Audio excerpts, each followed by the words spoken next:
waxaan salaamayaa ummadda Soomaaliyeed guud ahaan dibadda iyo daaqilba gaar ahaan waxaan salaamayaa bahda saxaafadda waa 2 May 2024 waxaynu halkaan uga hadlaynaa booskii ugaaskii Sada Daarood oo uu dhacay madaxweynaha Jamhuuriyadda Soomaaliya Xasan Sheekh Maxamuud علي هذا نقاس عبد الله وقاس علي حابون ورنتي لايها ونحرستي عرورتي سي أقوان تاهيد مالي الله دهي أو مالي يتيمي ده وقاس كنا ملكي كوهاي مالكي سو كوغتي مقع الدولة دو سنكو هلين كنا يالا قرونك آذان عد وحاد عاي مدحويني دالك الصوماليات dadka Soomaaliyeed markii ay kaftamayaan waxay yiraahdaan mareexan waa samir badan yahay oo dhaca iyo dhiigaba waa ka samraa waxaan doonayaa meeshan ummadda Soomaaliyeed inaan uga sheego dibadda iyo daaqilba dhaca iyo dhiigga mareexan uu ka samro kuma jira taajka madax meel ka sareyso la salaaxa ma leh ugaas Sada Daarood ciddi maalkiisa iyo naftiisa u dhawaato waxa ka dhalata ciqaab 500 600 oo sano socoto laba taariikhood oo yaryar oo dadkeedu uu hadda joogo baan tusaale u soo qaadanayaa horaantii 60meeyadii dalkana uu madaxweyne ka ahaa Aadan Cabdulla Cismaan cali aadan ugaas aabihi aadan ugaas Cabdille waxa lagu dilay gobolka Hiiraan agagaaraha jiirta qabno marxana soo taariikhdii fog iyo taajka ilaaladiisa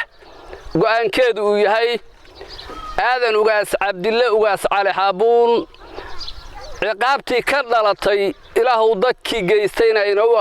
aakhira waayin kuwii loo geystayna u naxariiso dad Soomaaliyeed bay ahaayeen laakiin tirada boqolleyda 300 200 wax ka badan baa u dhimatay midii ku xigtay horaantii 2000 ugaasaraaji ugaas Cabdille وآذن واسعي المادريين بأنك جودها يجانين إلى هيك صبابا كون يأفر بقول وهلاد يجعن كديجلي ولا توكتو والله جماعة دوني ذا إسلام كمال يكد عدي متجرته وأن صومالي أهين تك صومالياتنا غير يلي وأن سداهين متجرته ما الدين الآن وحاس لكن ودرجة يوم مقام كونولي هي تاج أوجاس نمو صومالي بوسكا الماء أوجاس آذن أوجاس عبد الله أوجاس علي حابون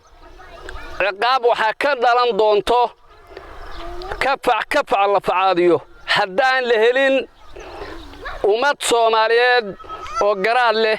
iyo ehel uu ku abtirsada Xasan Sheekh Maxamuud halkan laba qolaan baa uga diraya kow inkasto oo aanan ood wadaag ahayn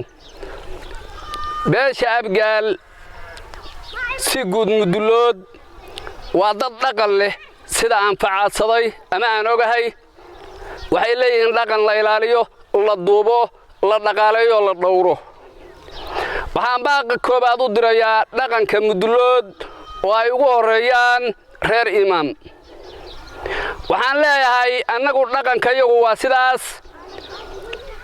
وحن نوكتين صومالي وماشي أي كلا جارتي